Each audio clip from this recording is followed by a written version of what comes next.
तो चलिए आज आप सभी के लिए हिंदी का बहुत ही इम्पोर्टेंट क्वेश्चन लाए हैं और इसमें आपको हिंदी का 25 मोस्ट वीवी ऑब्जेक्टिव दे रहे हैं जो आपके एग्ज़ाम के लिए 2025 में जितने भी स्टूडेंट एग्ज़ाम देंगे उन सभी के लिए हिंदी का ये आपको याद करके जाना होगा, आपको याद कर लेना होगा, तभी आप हिंदी में बेस्ट स्कोर कर सकते हैं। ठीक है, क्या आप तैयार हैं? तो चलिए पहला क्वेश्चन आप सभी के सामने है, हम शुरुआत करते हैं हिंदी का। और इसी तरह आप सभी का बहुत सारा सेट मिलेगा, सभी सब्जेक्ट का मिलेगा साथी। तो चैनल पे नए हैं, चैनल को सब्सक्राइब कर लेंगे और इस वीडियो को अपने दोस्तों के पास शेयर करेंगे। ठीक है, चलिए हम पहला क्वेश्चन के साथ ही स्टार्ट करते हैं। आप लोग आंसर देने के लिए तैयार रहिए।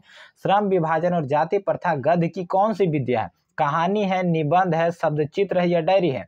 तो याद रखिएगा, श्रम विभाजन और जाति प्रथा गद्य ये एक क्या है? तो ये एक निबंध है। यहाँ पे ऑप्शन नंबर बी यहाँ पे बिल्कुल ही सही आंसर हो जाएगा। ठीक है, चलिए याद रखिएगा।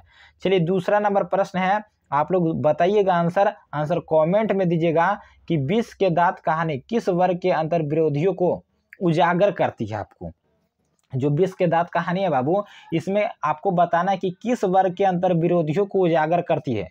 उच्च वर्ग का, निम्न वर्ग का, मध्यम वर्ग का या वंचित वर्ग का? तो आप लोग पढ़े होंगे तो आंसर दीजिए। तो आप लोग याद रखिएगा, आप लोग बिल्कुल पढ़ेंगे कि इसमें मध्यम वर्ग के अंतर विरोधियों को उजागर करने का प्रयास किया गया है, उसके बारे में बताया गया। ठीक है, तीसरा नंबर है कि सेन साहब की कितनी बेटियां थी बाबू? आप लोग बताइएगा, 2 बेटी थी, 3 बेटी, 4 या 5 बेटी था?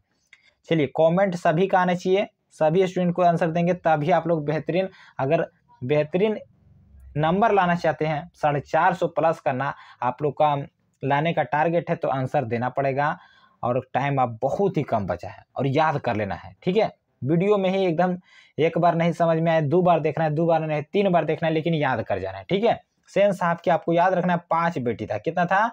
5 बेटी था, यहाँ पे बिल्कुल याद रखिएगा। चलिए 4 नंबर क्वेश्चन है, भारत से हम क्या सीखे के लेखक कौन है मेरे साथी? तो याद रखिएगा, भारत से हम क्या सीखे के लेखक आपको पता होगा, मैक्स मूलर है। कौन है?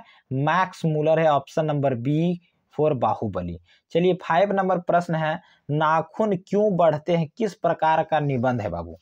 भावात्मक है, विवरणात्मक है, ललित है या विवेचनात्मक है? तो आप लोग को पता होगा कि नाखून क्यों बढ़ते ये किस प्रकार का निबंध है। तो आपको याद रखना है, यहाँ पे ट्रिक है एक कि नाखून में हम क्या लगाते हैं? ललता लगाते हैं, इसलिए ये ललित है। ये एक प्रकार का क्या है?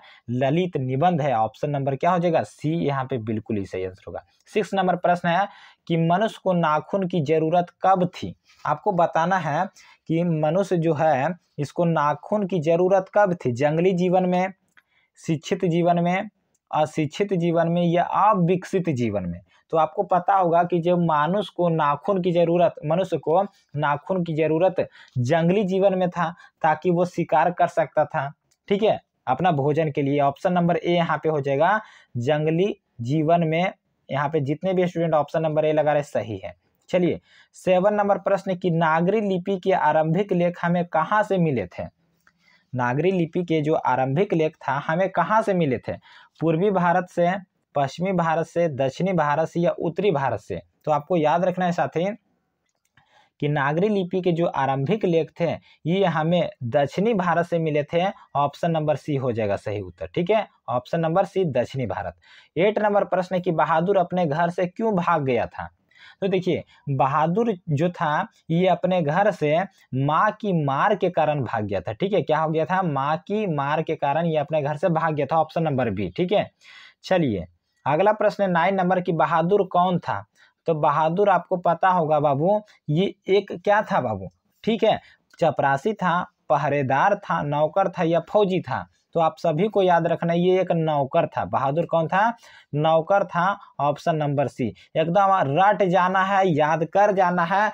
हिंदी में जितना हम करा रहे ऑब्जेक्टिव में इससे बाहर नहीं आएगा। ठीक है, चलिए 10 नंबर है परंपरा। लेकिन क्या होगा कि जो हम वीडियो हिंदी में देंगे आपको देखना पड़ेगा सारा। परंपरा का मूल्यांकन पाठ के लेखक कौन है? एकदम ऑब्जेक्टिव के लिए ये नहीं सोचिए और लास्ट में सब्जेक्टिव भी देंगे। Guess question. परंपरा का मूल्यांकन पाठ के लेखक नलिन बिलोचन शर्मा है, अशोक वाजपेयी है, रामविलास शर्मा है या भीमराव अम्बेडकर है? तो आपको याद रखना है परंपरा का मूल्यांकन जो पाठ है इसके लेखक रामविलास शर्मा है मेरे साथी, ऑप्शन नंबर सी, चलो ना चांद के पार। यहाँ पे अगला प्रश्न 11 नंबर, जीत जीत मैं निरखत हूँ साहित्य की कौन सी विद्या है? जीत जीत मैं निरखत हूँ साहित्य की कौन सी विद्या है? साक्षात्कार है, निबंध है साथी, आत्मकथा है या संस्मरण है? आप लोग कमेंट में आंसर देते रहिएगा, क्योंकि जब तक कमेंट नहीं कीजिएगा बाबू तब मुझे कैसे पता चलेगा कि आप लोग का तैयारी कैसा चल रहा है। ठीक है, तो सभी साथी को कमेंट करना है, लाइक का बटन तो दबाना है और शेयर करना है। ठीक है, सपोर्ट भी करना तो है आपको। तो 11 का याद रखिएगा, जीत जीत मैं निरखत हूँ साहित्य की, यह साक्षात्कार है बाबू, ऑप्शन नंबर ए। चलिए 12 नंबर है कि एवेन्यू कहाँ अवस्थित है? तो मेरे साथी आप सभी के लिए इतना मेहनत कर रहे हैं, आपको शेयर करना है। ठीक है, एवेन्यू आपको याद रखना है, ये भारत में स्थित है और आपके एग्जाम तक हम ऐसा सिलेबस कंप्लीट कर देंगे कि एकदम बेहतरीन एकदम हो जाएगा। ठीक है, आप लोग जाइए और एग्जाम दे कर आइए। ठीक है, इस तरह के लेवल तो आपको शुरू से जुड़ना है। मछली कहानी किस वर्ग, मछली कहानी में किस वर्ग का जीवन का वर्णन किया गया है? उच्च वर्ग का, मध्यम वर्ग का, निम्न वर्ग का या मजदूर वर्ग का? तो आपको याद रखना है जो मछली कहानी में यहाँ पे मध्यम वर्ग का जीवन के बारे में वर्णन किया गया है, ऑप्शन नंबर बी यहाँ पे बिल्कुल ही सही आंसर हो जाएगा। ठीक है, चलिए 14 नंबर है कि नौबत खाने में इबादत पाठ के लेखक कौन है? नौबत खाने में इबादत पाठ के लेखक कौन है? विनोद कुमार शुक्ल जी हैं, यतीन्द्र मिश्र हैं, अशोक वाजपेयी है या अमरकांत है मेरे साथी। तो याद रखिएगा नौबत खाने में इबादत के जो लेखक है वो है यतीन्द्र मिश्र है, option number B, B for Baahubali is the right answer. ठीक है साथी, एकदम याद कर लेना है कि रख हौसला वो मंजर भी आएगा और प्यासे के पास चलकर खुद समंदर भी आएगा। चलिए महात्मा गांधी के अनुसार उत्तम एवं बढ़िया शिक्षा क्या किसे कहा गया है? आध्यात्मिक शिक्षा को, यांत्रिक शिक्षा को, अहिंसक प्रतिरोध को या साक्षरता को? तो देखिए बाबू, महात्मा गांधी के अनुसार उत्तम और सबसे बढ़िया जो शिक्षा कहा गया है किसे कहा गया है? तो अहिंसक प्रतिरोध को कहा गया है, यानी ऑप्शन नंबर सी यहाँ पे बिल्कुल ही सही उत्तर हो जाएगा। ठीक है, याद रखिएगा। चलिए 16 नंबर प्रश्न है, गुरु नानक की रचना कौन है? यहाँ पे आपको बताना है कि गुरु नानक की रचना इन चारों में से कौन है? अति सुधो स्नेह को मार्ग है मारता है या मोह असुआ निहि लय बरसो या जो नर दुख में दुख नाही माने या ऑप्शन नंबर डी स्वदेश। तो देखिए गुरु नानक का जो रचना है बाबू इसमें वो क्या है? जो नर दुख में दुख नाही माने, ऑप्शन नंबर सी हो जाएगा। ठीक है, चलिए 17 नंबर प्रश्न है कि नाना काना साहब कहाँ अवस्थित है? चलिए आप लोग कमेंट कीजिए कि नाना काना साहब कहाँ अवस्थित है? भारत में है, पाकिस्तान में है, श्रीलंका में है या नेपाल में है? तो याद रखिएगा नाना काना जो अवस्थित है ये पाकिस्तान में है, ऑप्शन नंबर सी यहाँ पे सही उत्तर हो जाएगा, सॉरी ऑप्शन नंबर बी। ठीक है, ऑप्शन नंबर बी पाकिस्तान में। 18 नंबर प्रश्न की रसखान ने प्रेम आईनी किसे कहा है?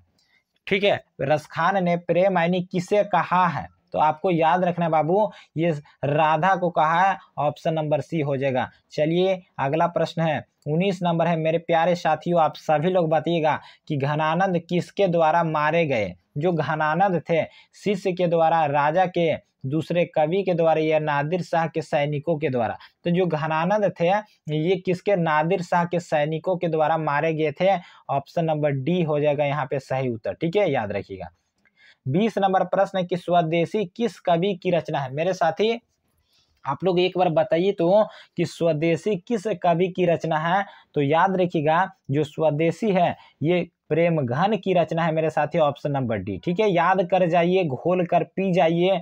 क्या 21 नंबर प्रश्न है कि डफाली का अर्थ क्या होता है? देखिए डफाली का जो अर्थ एक तरह से होता है वो होता है बाजा बजाने वाला। ठीक है, ठीक है, क्या हो जाएगा? बाजा बजाने वाला।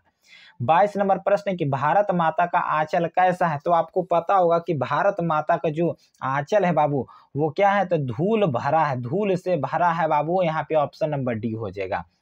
चलिए 23 नंबर प्रश्न है कि जनतंत्र का जन्म कविता में कवि ने किसे सबसे शक्तिशाली कहा है? तो आपको पता होगा कि जनतंत्र का जन्म में कविता में कवि ने सबसे शक्तिशाली जनता को कहा है, यहाँ पे ऑप्शन नंबर ए सही उत्तर हो जाएगा।